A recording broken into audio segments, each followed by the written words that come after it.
Ladies and gentlemen, boys and girls, welcome back to Basketball Conference, the ACC football podcast.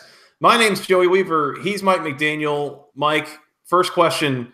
I thought rivalry week delivered pretty well in the ACC, at least in terms of entertainment value. Would you agree with that? 15 straight, baby. 15 straight. Win somehow. Ugly. Win ugly, Joey. Win ugly. Hey, 34 is more than 31, as they say.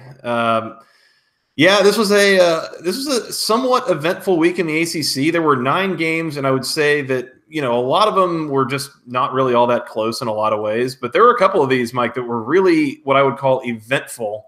Yes. Let's start out with the game that you're referring to, and this was Friday afternoon.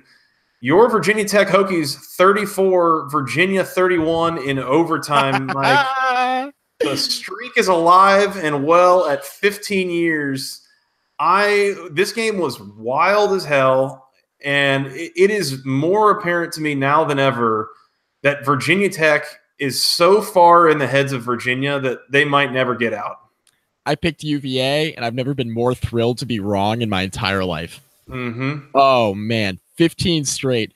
Virginia Tech has probably their worst team in close to 30 years. UVA has their best team in a decade. And UVA found a way to lose like 12 different times. The one moment that really irked me from just a general football fan, watcher person, not even just a Hokies fan and alum, UVA has the ball with 2.5 minutes to go. They have it third and about 7 or 8. Virginia Tech is out of timeouts. Why doesn't UVA run the ball? Instead, they throw a fade, Joey. They throw a fade trying to pick up a first down. It goes incomplete. The clock stops. Virginia Tech gets the ball back, and they had 30 more seconds than they probably should have had. Not that it mattered, because Ryan Willis marches them right up the field. Stephen Peoples breaks a long run. Fumbles, by the way. Fumble luck is on God's team side. Yeah, my team side, by the way. Stephen Peoples fumbles it into the end zone. Hokies recover. They kick the extra point.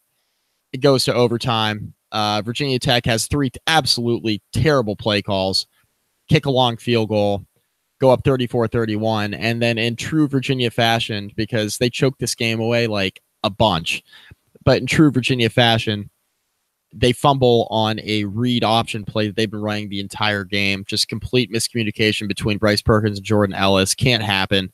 UVA fumbles. Virginia Tech really just stripped the ball away from Perkins, trying to hand the ball off to Ellis, strip it away. They recover it. Virginia Tech wins. The players knew it before a lot of the people watching on TV or in the stands did, because you see the players storming the field. A lot of people watching the game didn't even realize that UVA had even fumbled. That was my experience. A very weird sequence at the end. But, hey, it's 15 in a row for the Hokies, and they're going for bowl eligibility this Saturday at Marshall. I told you about this on the previous podcast. I don't know how I feel about the makeup game at this point. It feels kind of empty. Like the job should have been done to get to bowl eligibility much earlier than this. Nevertheless, you're playing a Marshall team that scores a decent amount of points this Saturday at Lane Stadium. That'll be an interesting game, especially with the emotions and how much was put into this UVA game to win after a really trying season for Virginia Tech. But it's 15 straight. Hokies looking to extend the bowl streak. And all I can say is they're in the heads of the Cavaliers, Joey. They're really in their heads. Squarely. Yeah, this game was wild. But it was also one of these where Virginia had so many opportunities to put this game away, and they just couldn't. Mike, I thought that there was a really telling sequence. So Virginia Tech goes into halftime up 14-0. And there was a moment at the end of the first half that we'll get to later that needs to be discussed, because it was one of the weirdest ends of half sequences I've seen in a while. But Virginia comes out of halftime storming back. They were moving the ball on offense, a couple of huge touchdown passes to Joe Reed. Some of that bad Hokies secondary tackling came into play. And through all of it, Virginia Tech still finds themselves up 24-21 after 24-14 after a 2-yard touchdown run by Deshaun McLeese to start the fourth quarter. From there, Virginia scores 17 straight points. They score a touchdown. They score another touchdown, take a 28-24 lead. Virginia Tech, now backed up in their own territory, throws an interception on about like the 11-yard line or something like this. Virginia's got the ball at point-blank range. They played it really conservatively. They got 1 yard on 3 plays, and they ended up kicking a field goal to make it a 7-point game. And that's a moment that a lot of people point at and say, this is why you play to win and not to not lose, because you had a chance to make that a 2-possession game and you didn't take it. Right. From there, as you mentioned, Mike, Virginia Tech marches the ball right down the field, 5 plays, 75 yards, capped off by the most absurd play that was just so perfect. Handed off up the middle to Stephen Peoples, about the 5-yard line. He gets rocked. Ball squirts out, goes past about 3 Virginia defenders before a Hokie falls on it in the end zone for a touchdown to tie the game. I mean, damn.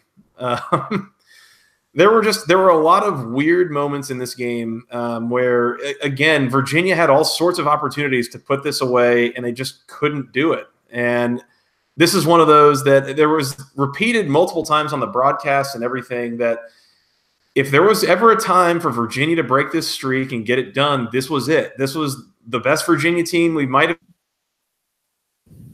seen in quite a while. This is arguably the worst Hokies team we've seen in, you said 30 years. I mean, this was it, and they could not get it done. And that's kind of disappointing, and you wonder where that leaves Bronco Mendenhall moving forward with the fan base. It's interesting too. It's I don't want to liken it to Jim Harbaugh at Michigan because the programs are in 2 completely different stratospheres right now, but it's unable to get over the hump against your arch rival, having a really nice season all year long, then getting to the game that matters to Virginia fans and then losing the way that they lost. That's tough, right? At least they were a lot closer in this game than Michigan was in theirs. But you look at the Harbaugh thing, got a great season going, and there was a lot of talk about Jim Harbaugh heading into this year and how was he on the hot seat because he can't beat his arch rival. Then all of a sudden Michigan loses the opener and the seat was real hot for Harbaugh, at least from the outside looking in. And then Michigan goes on a run where they win 10 straight games and they're 10-1 going into the game at the Horseshoe, and they get blown out of the stadium. You look at Virginia, they have a really nice year all year long. They get to their Super Bowl, right? It's the rivalry game. It's 14 years in a row that you've lost to Virginia Tech. It's to knock the Hokies out of bowl eligibility, a 20-plus year streak, and you can't get it done. It's really interesting to see now what happens moving forward for Virginia, both on the recruiting trail and on the field, because Justin Fuente said it best in his post-game press conference. Look, it was heated before the game. Mendenhall and Fuente didn't meet at midfield like coaches do ordinarily. They didn't meet at midfield. Tensions were really high. And Fuente said after the game, if they wanted to beat us, this was the year. And UVA could not get it done. And you think about it now, and Virginia is losing a ton of key pieces. They'll still have Bryce Perkins returning. They're losing a ton of key pieces off of their team from this year heading into next season. Virginia Tech, meanwhile, they already lost 9 of their 11 starters off the defense from last year. They're really young. They're going to continue to improve on that side of the ball at the very least. And chances are the offense is just going to get better because they got a lot of nice young playmakers. You look at Trey Turner in this game, broke off, caught an unbelievable touchdown pass, ended up number 1 on SportsCenter at a one-handed grab in the first half. Unbelievable catch, had over 60 yards receiving. He's really come on nicely, and he's only a true freshman. You look at the year Damon Hazelton's had at receiver for Tech, second team All-ACC. So the Hokies have some playmakers on offense. They just got to figure things out and get things moving in the right direction, primarily in the running game. But the defense is going to improve. You look at the other side, Virginia, and they're losing a lot of key guys off of this team that, was 7-3 heading into this game against Virginia Tech, and they couldn't get it done. I mean, it's going to be really interesting moving forward, that's for sure, in this rivalry, because I think this was the year that they had to get the thing done. 2 other things I want to bring up, Mike. Number 1, we talked after Georgia Tech beat Virginia last week about special teams and their impact on that game and kind of opening the door for Georgia Tech to win. Special teams still a problem for Virginia in this game. They gave up a punt return touchdown late in the late in the second quarter. And then they turn around. I say a punt return touchdown. They had a punt blocked and then run in for a touchdown by the Hokies late in the second quarter. From there, they turn around. They force a punt at one point by the Hokies, and they drop that punt. And that's part of another sequence that happened again late in the first half. So Virginia has multiple special teams miscues that contributed to another loss. That's just a data point. Just keep track of that. One other thing I want to bring up, Mike, and something that we talked about a long time ago in the offseason that I think has kind of gotten forgot about, we haven't brought up in a while. Bronco Mendenhall has gone out of his way to make a huge deal out of this rivalry. He started plastering up the beat Virginia Tech stuff around the locker room and saying stuff in the preseason press conferences, beat Virginia Tech, and like all this stuff. And what we talked about when we first brought this up, Mike, is are you sure that you want to build, your whole team's psyche around winning a game that you haven't won in 14 years, now 15? Like, as much as that would have paid off if you win this game, now you've spent a whole year thinking about we've got to beat Virginia Tech. You found a really demoralizing way not to, and now you have to try to get people motivated and keep them engaged for the next year, trying to beat them again. Now that you haven't won it in 15 years, look, I get rivalries and you want to win them and you want to make a big deal out of them and that whole thing. It's more an issue to me of look at the history of this rivalry and are you sure this is the one that you really want to hang your hat on? So that kind of in a way seems to have backfired a little bit on Bronco Mendenhall here. Not necessarily the rivalry he should have been picking on. And we said it at the time, so it's really interesting. It's now come full circle. This is the year they were supposed to get it done, and they just couldn't do it. That's correct. Virginia Tech 34, Virginia 31 in overtime. Let's move on. We had another overtime game this week in a conference game, Mike. The NC State Wolfpack 34, North Carolina 28 in overtime. I don't know how much of this game you got to watch. I got to watch some of it, not a ton, but some. UNC, God bless them, 2-8 coming into this game. I mean, they hung with NC State throughout a lot of this game, and they had a lead at one point early in the fourth quarter. Really, it was midway through the fourth quarter that NC State was able to tie the game, and then ultimately this game ends up in overtime. UNC misses a field goal in overtime, and then Reggie Gillespie punches one in to score to win the game.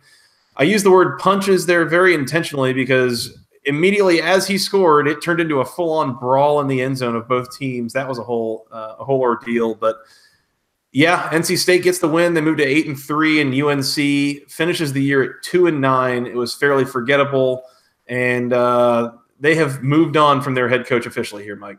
R.I.P. Larry. Yeah, R.I.P. Larry. He's not dead, but he got fired. We hardly knew ye. Yeah.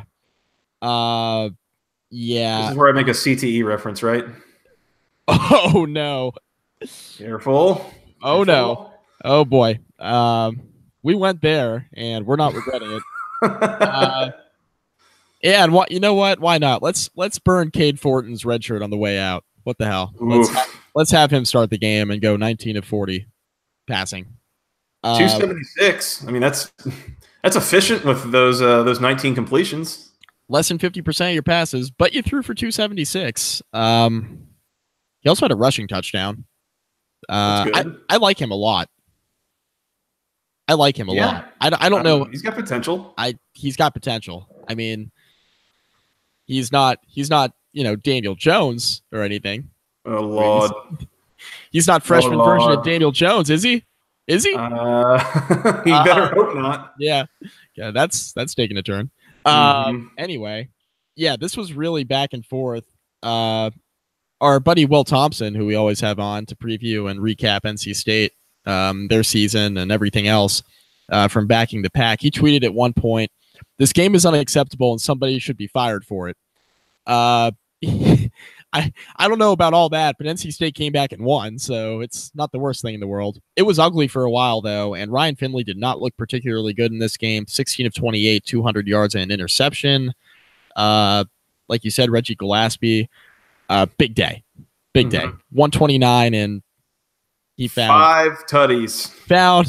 Found pay dirt 5 times. That's efficiency. Hard day's work, Mike. Yeah. Basically found the end zone on like a quarter of his carries. And Jacoby Myers, nice game, 111 yards receiving. NC State did what they had to, but this was very ugly. And look, NC State is going to screw around and they'll probably beat East Carolina, and it'll be a nice little 9-win season for them. And then they'll go to a bowl game they probably don't belong in, and they'll lose to a really good team. And that's probably how their season's going to end, because I'm not really sure how good of a team this actually is, Joey. I was going to say, like, in a lot of ways, and this is going to maybe sound bad, this game was like disappointingly competitive. Like, I would have liked to see NC State have a little more of a controlling win here, and they just couldn't ever really put the game out of reach, and hence you end up in overtime with a team that's 2-8. And I get that they're rivals, and that obviously that's meaningful in a lot of ways, and you have to throw those records out in a rivalry game, Mike. But throw them out. But I would have liked to see NC State maybe put a little more of a whooping on UNC here where they had the chance. But either way, I mean, you got the win. That's nice. I think for what this NC State team was supposed to be, or what we thought they could be, they haven't really fully achieved that, if that's fair to say. I think it's completely fair to say. I mean, you look at NC State, probably expect more out of a potential 9-win team, and you look at UNC, and look, they win 2 games. They fire Larry Fedora. We'll talk about this a little bit more later, but immediately hire Mac Brown, which I have opinions on that I'll hold to the end of the show. But I don't know. Things are getting interesting in Chapel Hill. I don't know whether fans are really angry or really excited or somewhere in between, but I think we'll all kind of hold out to see who the coordinators will be. Yeah, we'll get to that here in just a second. Yep. Let's move on. NC State 34, North Carolina 28 in overtime. Mike, Miami 24, number 24 Pittsburgh 3 points. So this is your ACC Coastal champion. They scored 3 points. This game was ugly in a lot of ways, really. I don't know if you got a chance to watch much of it. I was watching it and just sort of living in the ugliness of this game. Yeah. Okay, so everybody knows this by now. Joey and I text a good bit, and Joey shoots me we have multiple ways of communicating. We text, we DM. There's a number of levels. Joey sends me a little direct message on Twitter and says, Pitt is trying to throw the ball with Kenny Pickett and also run the ball with their 2 very good running backs, and both are failing miserably. In particular, they were trying to protect Kenny Pickett, and that was a whole disaster. And before he could even throw it, that was a problem. So, agree, by the way. This did not go well for Pittsburgh. We tweeted this from our basketball conference Twitter account with Justin Cates putting out, and this is your ACC Coastal representative, Pittsburgh Panthers, losing by 3 touchdowns the week before the conference championship game. True go ACC fashion. And Joey, you and I both know it would be very much like Pitt to lose by 3 touchdowns to Miami and then come out and give Clemson a game in the ACC championship, because that's what Pitt does. That is what Pitt does. On paper, they should be blown out of the stadium, and then all of a sudden, whoa, they're not getting blown out. They're actually winning. Oh, they're only down by 3 or 4. Hold on. Wait, what is happening? Yeah. Clemson 76, Pittsburgh 3. No, it's gonna be ugly. But this was really interesting. I don't feel any better really about Miami, but I feel a lot worse about Pitt, because I thought Pitt was really finding something, and I mean, they got sat on.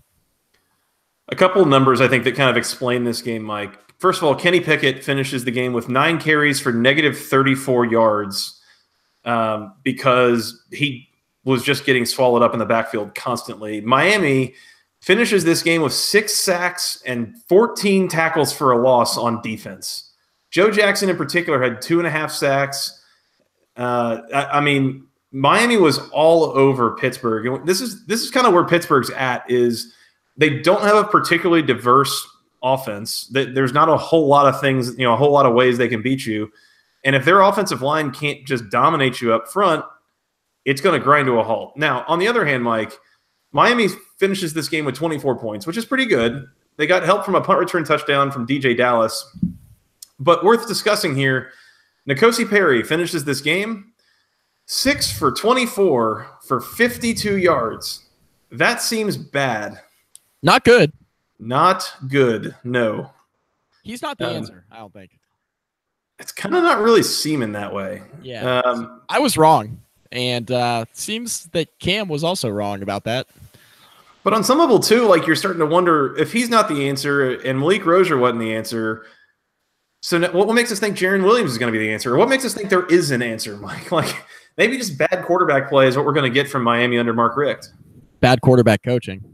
That's probably got something to do with it. Oh, boy. Probably got something to do with it.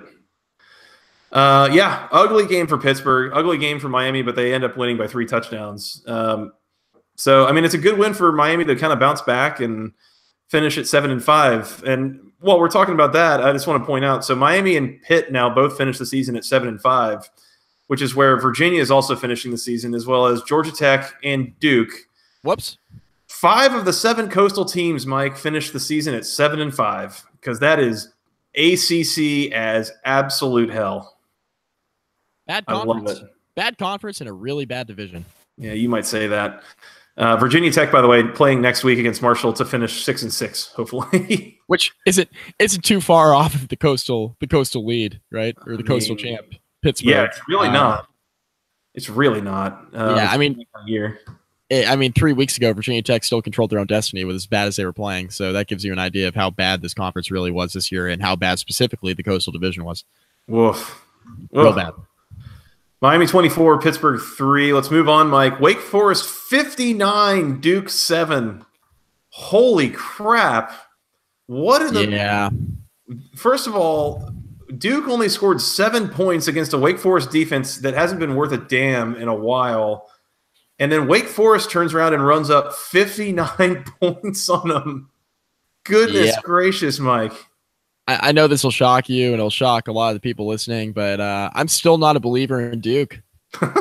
Relevant. Yeah. Seems relevant since they lost by 52 points to Wake Forest. Ugly showing from Duke. Whoops. Congratulations to Wake on bowl eligibility, by the way. Yeah. Out of nowhere. In a big way. Yeah. Also, this seems related. Jamie Newman's pretty good. He is. Almost suspiciously good to the point that you wonder, what have they been doing with Sam Hartman all year? Like, why weren't you just playing Jamie Newman? And I like Sam Hartman. I do. He's fine. And Wake has a way of doing this. Remember they did the John Wolford, Kendall Hinton dance for a while? Yeah, that's a good point. Kendall Hinton basically died this year. He's still on the roster, by the way. Mm-hmm. Basically dead. And not actually, everybody, but basically dead.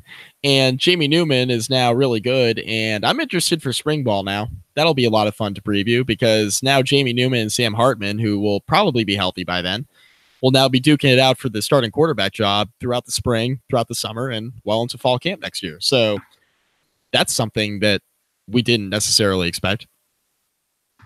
Yeah, this has kind of been a weird end of the year. Wake Forest beats NC State and Duke here in their last 3 weeks.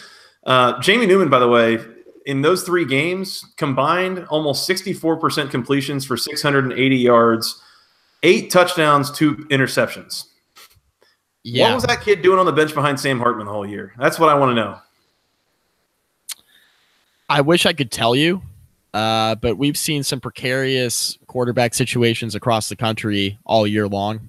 So we've seen a lot of backup being probably the guy, right? Notre Dame is the prime example with like Ian Book coming in and basically being one of the 5 or 6 best quarterbacks in the country this year and not even starting the season as number 1 guy.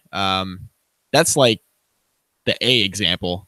And then you get down to like Jamie Newman, Sam Hartman level. It's like, man, some coaches are really screwing up. And these guys are intelligent too. Like Brian Kelly's a good coach. Dave Clawson, damn good coach. Like these guys know what they're doing and they were starting the wrong guy.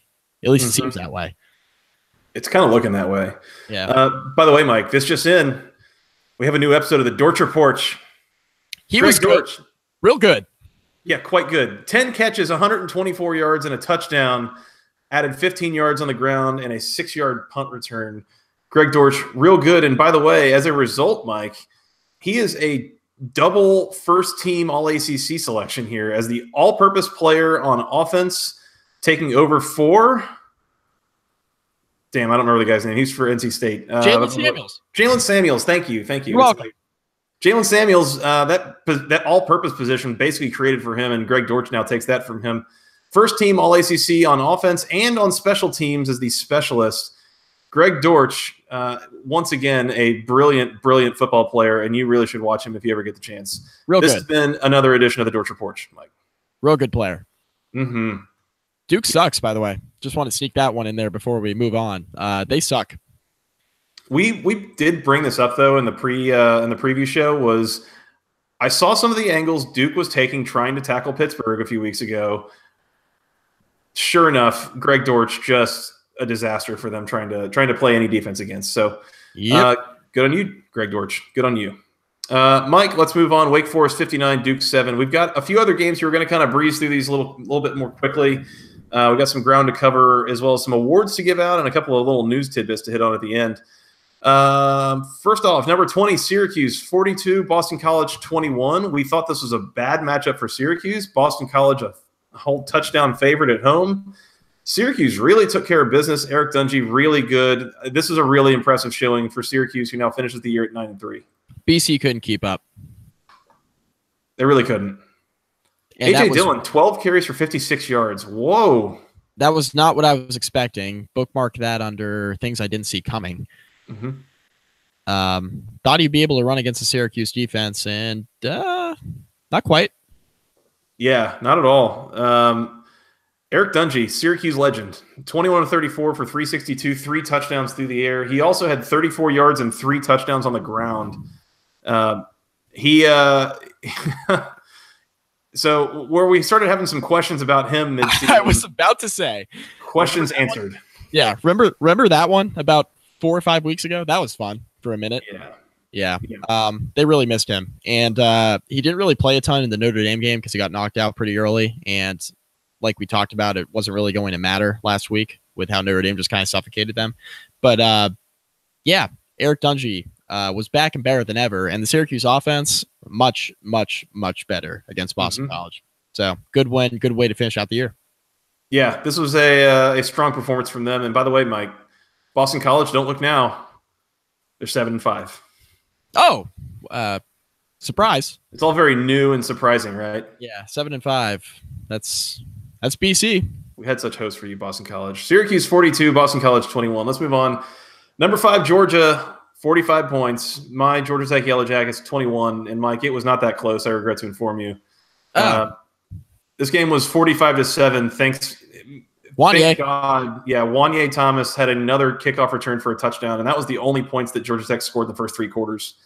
Good player, though. Oh, he's real good. He's real fun to watch. Georgia Tech came out flat in this game. Defensively, I mean, they were a mess from the get-go. Georgia scores touchdowns on all 5 of their first half drives until they kneeled it down. I mean, it was 38-7 at halftime. This thing got out of hand quickly. Not a great showing from Georgia Tech in a rivalry game, and not great. But I think Georgia probably a little better than I was giving them credit for. But they've also really turned it on here over the last month or so of the season. That game against Alabama is a lot more intriguing than I was kind of expecting it to be a few weeks ago. I think that's a fair statement. Yeah, Georgia Tech though, again 7-5 after starting 1-3. They had a pretty strong finish to the year, so stuff to be happy about there. For those wondering, I don't expect any sort of coaching change to come about here. Paul Johnson, I think, is safe in his job for now. I don't think the Institute wants to make a change for another year or two. There's a pretty major fundraiser going on right now that I think the fruits of which will make that a much more attractive job to the market whenever they do look to hire a new coach. So, yeah, nothing really going to change here for Georgia Tech here in the near future, but hopefully bright days ahead as the defense keeps getting more solid, and there'll be a bowl game here in the next few weeks that they'll be going to, which is the improvement from last year. They hit the over 6.5, so don't pitch too much. Oh, none coming from me, baby. Yep. Bank account is a little cushy now, so thank you, Yellow Jackets. Georgia 45, Georgia Tech 21. Number 2, Clemson, Mike, 56, South Carolina 35. Clemson not able to cover 26.5 here, thanks in part to Deebo Samuel giving them all sorts of hell in the secondary. Good player. Yeah, he's real good. Clemson gives up a lot of points here, but scores more points than themselves, and ultimately this game wasn't really that close, but it never really got out of hand either. By the way, hit the over. Mm-hmm. by a lot. That's a lot of points. A lot of points. South Carolina scored more than I thought they would. Mm-hmm. And yeah, they had a couple scores in garbage time, whatever. But Clemson, it was one of those games too where like Clemson struggled for a good bit of the first half, and then they didn't. They had a hard time getting separation. They did, and they were scoring. I mean, the offense was scoring. It was the issue of pulling away because South Carolina kept coming back and kept producing big plays, which is a recipe to keep it close against good teams. You produce big plays in the passing game. I really liked what I saw out of Jake Bentley, Joey. I like him a lot. Mm-hmm. I like him a lot. South Carolina is searching for depth at wide receiver, running back. They need some help at playmaking positions outside of their top 2 or 3 guys. Once they get some depth there, and Muschamp's doing a pretty good job recruiting. Once they get some more depth there, they're going to be a player in the SEC East, like a serious player, not like a player that a lot of people thought they would be this year, where it was like, oh, South Carolina is going to be good. Please believe us. And then they kind of like sputtered all year, but you saw that they had potential. I think we're a year or 2 away from South Carolina being real serious and Florida being back and being good. And the SEC is going to get much more competitive on the Eastern side of things in that conference, I think, sooner rather than later. So I was impressed with South Carolina, but Clemson just keeps on rolling, Joey, keeps on rolling. And of course, they're in the ACC championship against a really bad Pittsburgh team. As long as they don't suffer a letdown, they're a shoo-in for the playoff. It's a good thing that South Carolina and Tennessee and Florida are getting better because I need literally anybody to give Georgia a hard time, literally ever. So hopefully that happens. But yeah, Clemson keeps rolling. Big games from Travis Etienne, 150 yards and 2 touchdowns on the ground. Adam Choice, 7 carries for 3 touchdowns. T. Higgins, 6 catches, 142 yards and a score. On the other side of the ball, Mike, Deebo Samuel, we mentioned him, 3 touchdowns, 10 catches for 210 yards to go with it. Jake Bentley overall throws for 510 yards, 5 touchdowns, and a pick. I was a little surprised to see them slinging the ball around as much as they were, but hey, I mean, clearly that's the thing you got to do to hang with Clemson and beat them. So it makes sense in a way in retrospect. But good win for Clemson. They roll on. They are a win against Pittsburgh away from being in the playoff as the likely number 2 seed. So hopefully there is no letdown there. Number 2, Clemson 56, South Carolina 35. Let's move on, Mike. Number 11, Florida 41, Florida State 14. I was wrong. Yeah. Happy trails, Florida State's bowl streak. It is officially over after like 36 years or something like that. Yep. Okay. Wherever we're placing blame, we can place it. But I will just say that the optics of losing a 36-year bowl streak in year 1 as Willie Taggart, with Willie Taggart as your head coach, not the best look. Not the best look. I would agree with that. Regardless of whose fault that really is. I agree, and there's too much talent to only win 5 games at Florida State, especially with a conference as bad as the ACC was this year. It's the same argument I have for Virginia Tech, except on a lesser level because Florida State has more talent. This is really bad look, and you get stomped by Florida, who's in their rebuilding year, by the way, first year with Dan Mullen, and they've been sputtering the last few years, and they have not been great. And all of a sudden, they blow you out in a rivalry game, and these are 2 teams that on paper should be pretty competitive against each other. And Florida State wasn't. They could not block the Florida defensive line front 7 at all. Mm-hmm. Never had a prayer. Real cute of me to pick this as my upset pick of the week. That was dumb. That was dumb, and I regret it. And yeah, whoops. Yeah, Florida rolls all over them. Felipe Franks looked pretty. I mean, he looked good.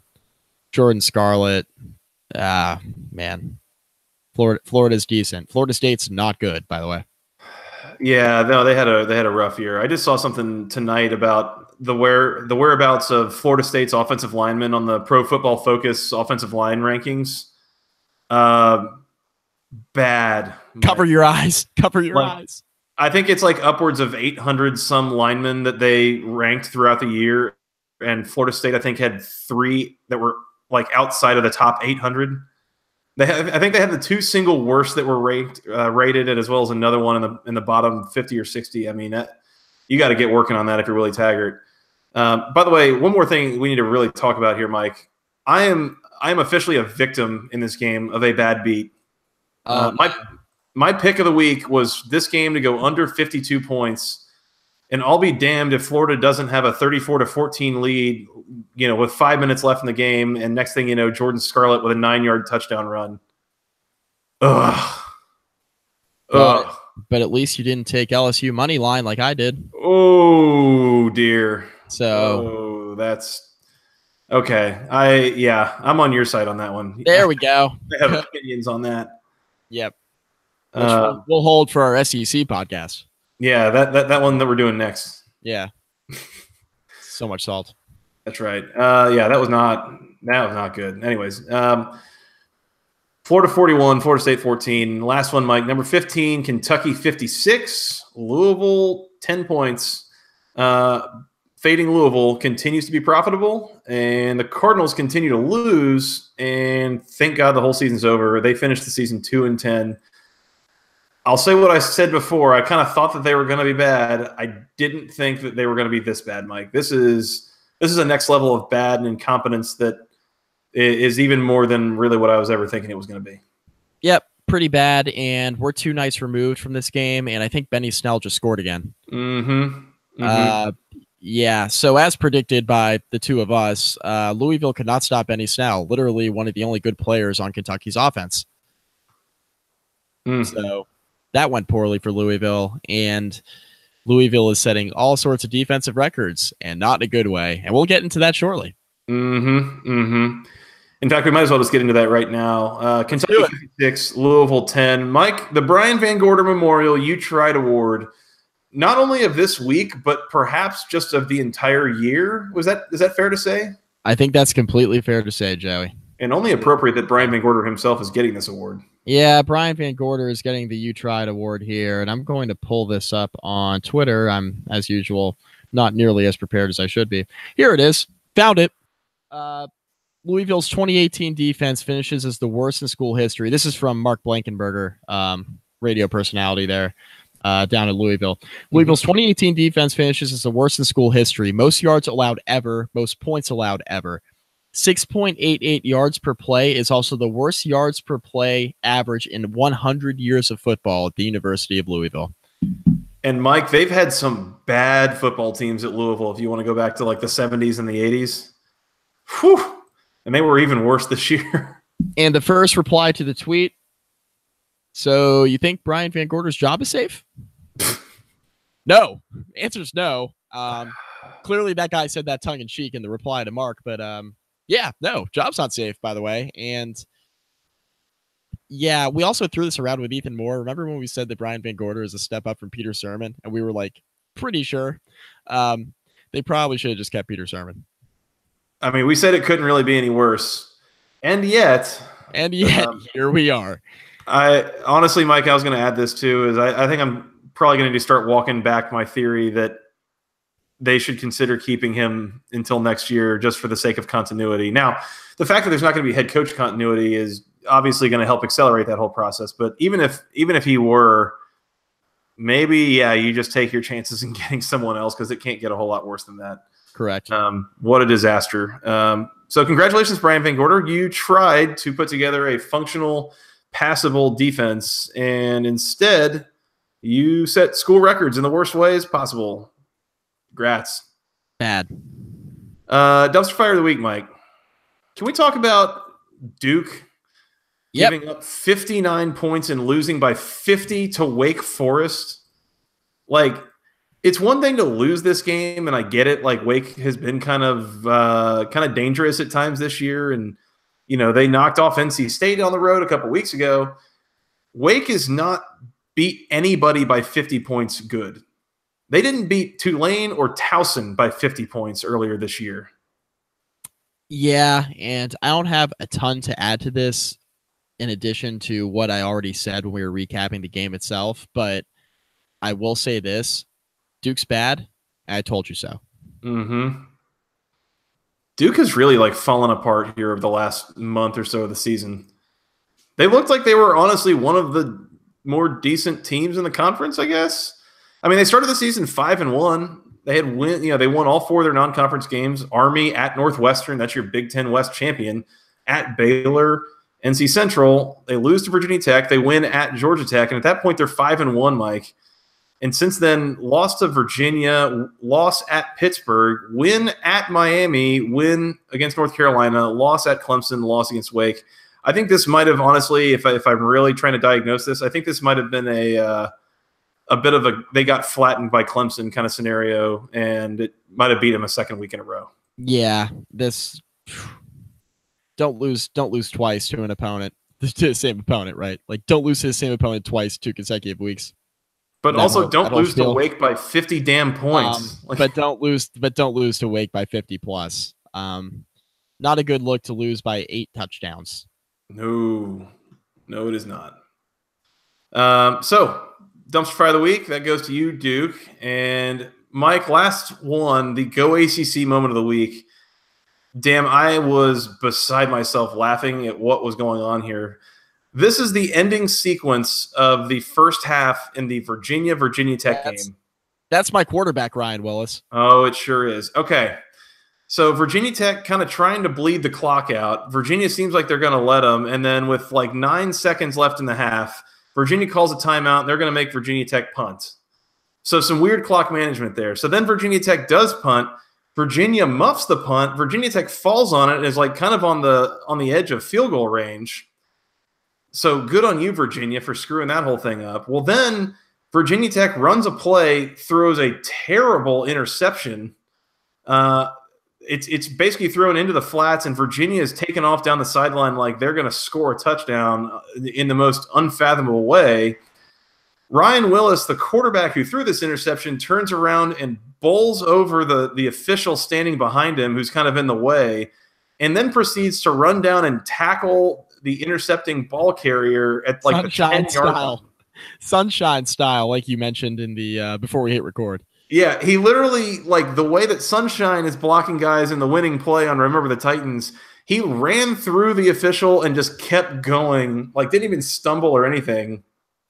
I mean, this was – so, again, you had weird clock management calling timeout, force a punt, muff the punt, lose it, and then throwing an interception, and that whole play in and of its own was a whole mess. Go ACC to that. That was just a little taste of how bizarre and bonkers this whole game was. Go ACC. I call that putting out your own fire. But wait, whose fire was? I don't know whose fire. Both teams were on fire and put each other out. I don't know. Like, okay, I mean, everybody's on fire, right? You know what? Let's go back and give our dumpster fire of the week back out. I was tempted. Both teams are on fire. You tried to go to Virginia there. I'm tempted. Hey, you tried to break a bowl streak. You tried to break a losing streak against your rival. Oof. Whoops. Virginia. Man, they messed that up. Okay. Go ACC to that. Mike, we got 2 more things we need to talk about. One of them we've already talked about. It's to some degree, but we'll kind of hit on it a little more here. So as we mentioned, NC State wins 34-28 over North Carolina. North Carolina finishes 2-9, and as a result, Larry Fedora was relieved of his duties Sunday morning by athletic director Bubba Cunningham. Bubba. And this is the part, Mike, where we talk about the coaching search and all the candidates that UNC could hire, and how Scott Satterfield is just right over there in Boone, like whipping it up at Appalachian State, and he is a great candidate. And Mike, they hired Mac Brown.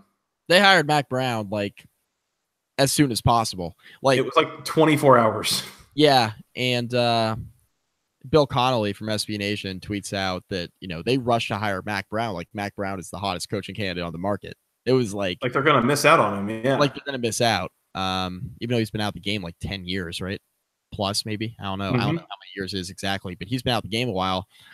And he's been on TV for 5 years now. Yeah, so he's been on TV for 5, and he was chilling a little bit. I mean, the last few years at Texas are really rough. You can not even really count those as coaching years because they were so bad. Yeah. So he's been out of the game a little bit, and things were not good at Texas before he left, and really makes you wonder, Joey, like, okay, great. Mac Brown, return to the glory days. They better make the right coordinator hires. That's all I'll say about this, because we've seen what's been happening with the Oakland Raiders in the NFL with John Gruden. This has nostalgia gone wrong written all over it unless Mac Brown hires the right coordinators. Now, with that being said, you do have some reports out of a TV station in Texas. Take that as you will, saying that Mac Brown wants to hire Gene Chizik as UNC's defensive coordinator. Chizik is a former Mac Brown assistant, so that makes some shred of sense. But Gene Chizik also, not so long ago, was the North Carolina defensive coordinator already. They're saying that, oh, okay, maybe Mac Brown's interested in bringing Gene Chizik back as the defensive coordinator and then hiring Cliff Kingsbury as the offensive coordinator. And the first reply to the tweet was, yeah, I heard that John Madden wants to go coach the Bills and he wants to bring Mike Ditka and Bill Parcells with him, which cracked me up. It's, you got to make the right hires at coordinator. You brought up a great point, Joey, about Herm Edwards. And a lot of people were making fun of that hire at Arizona State. Then all of a sudden, Herm Edwards hires a bunch of really good coordinators and a lot of good recruiters. And now look at Arizona State. They're bowl eligible. So maybe we see North Carolina going that route. Maybe that's enough. But they got to choose the right guys on the staff. That's all I'll say. It just feels like this is going to be easy to mess up. I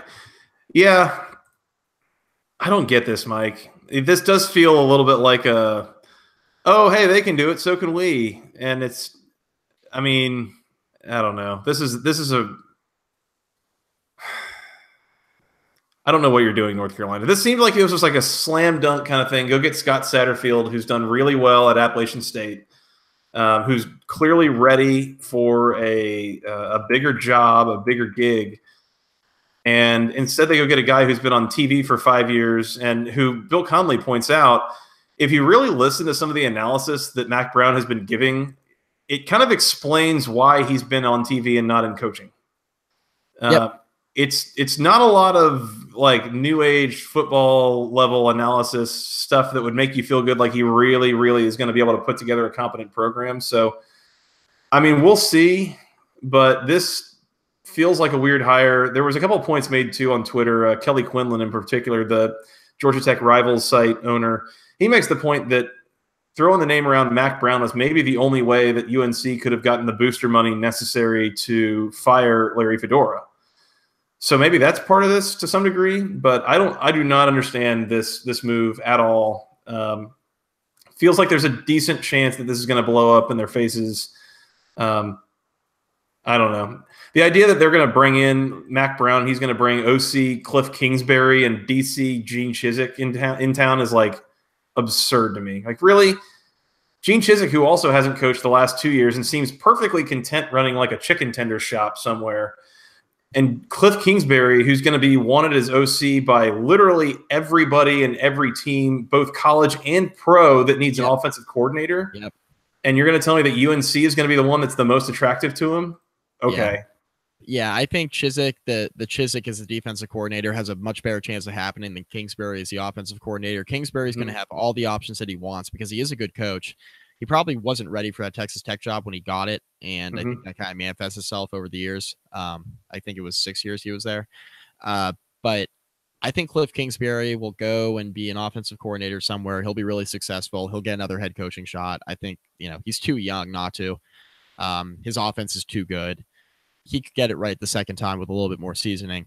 But he's going to have literally whatever job he wants. And like you mentioned, like UNC going out and getting Chizik and getting Kingsbury and paying Mac Brown and shelling out all this money to assistants after being in the process of paying a $14 million buyout to Larry Fedora, that doesn't add up to me.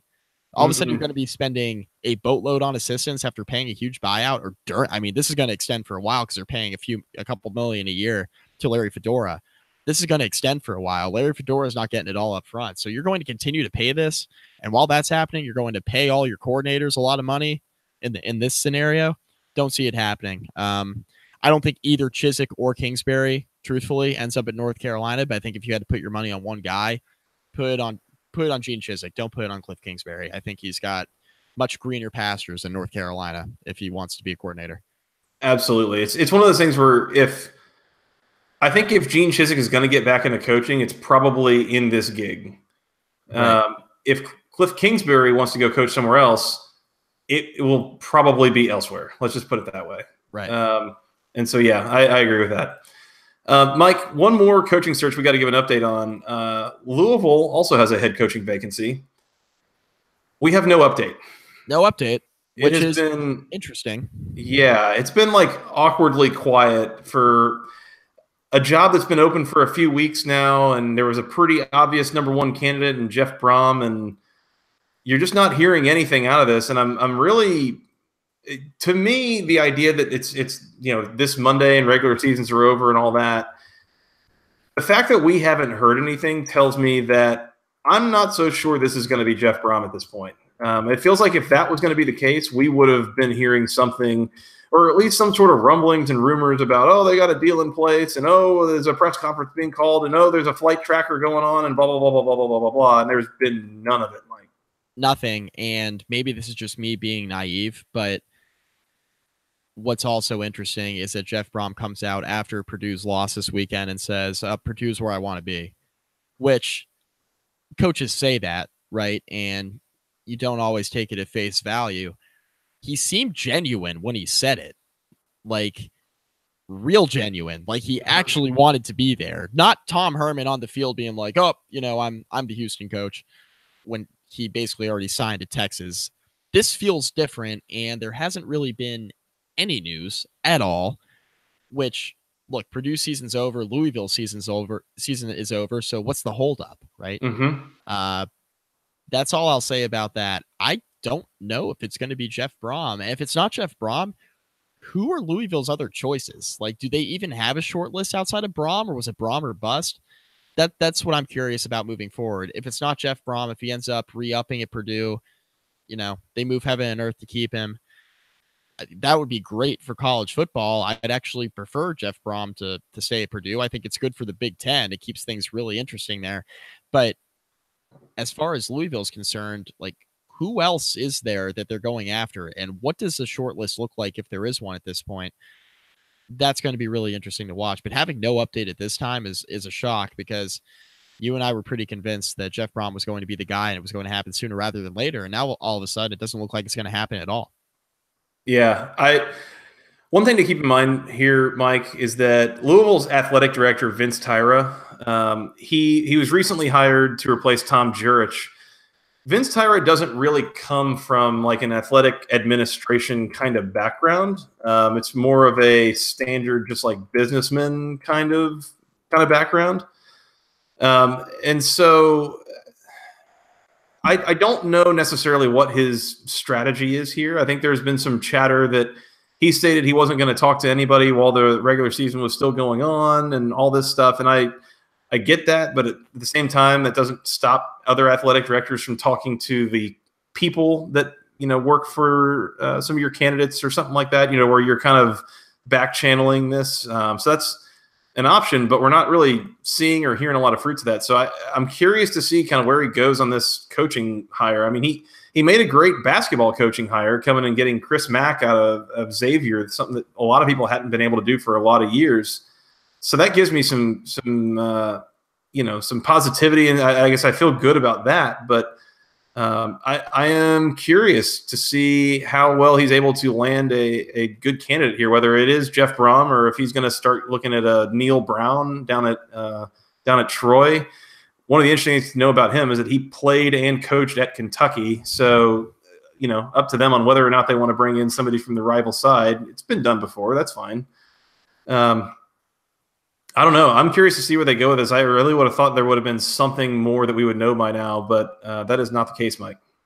Not the case. We'll see what happens. Maybe by the time we do another one of these preview/recap shows, we'll have something, but doesn't seem like we'll have anything by the preview that we're going to record here tomorrow night. So we'll see what happens. Really does not seem that way. So we'll keep you updated as we do find out more. But for now, we don't really have a lot of an update. Mike, anything else before we get out of here? I think we're good. Yeah, this is a pretty elaborate, sufficient, thorough recap of an eventful rivalry week. and yet efficient. Yes, I like that. Efficient. All right, Mike, we're going to get out of here. We're going to come back and recap or preview our conference championship, as well as there's a couple of other games going on next weekend that we got to talk about. So we're going to do that. But in the meantime, you guys can find us on Twitter. I am at FTRS Joey. He's at Mike McDaniel CFB, and together we're at BC Podcast ACC. Y'all can send us an email with your questions, comments, concerns to the longest email address known to man, basketballconferencepodcast@gmail.com. Nailed it. And thank you to those who have. Mike, they can find us on iTunes, Google Play, SoundCloud, the Overcast app, wherever fine podcasts are sold for free. And Mike, you want to tell them where they can find us in the social medias? Yeah, facebook.com/basketball conference. Rate, review, find all of our podcasts there, Joey. Yes, please do. Please do. Yeah, Mike, they can also find us on YouTube if they so choose. We post these videos there. If you want to come check out my shirt and all this good stuff. I'm wearing the shirt of a team that just perpetually disappoints me. Go Falcons. It was a happy Thanksgiving in my house. Let's just say that. I totally forgot that I'm doing a podcast with Stephen Godfrey. Yep. It is. Yeah, we got a lot of things in common, me and Godfrey, such as being really tall. I'm not really tall. Mike, let's come back and preview championship weekend. Let's do that. Oh, and the Hokies. They got a game. Amazingly. Yep. Sorry, Virginia. Mike, we'll talk soon. Let's do it, man.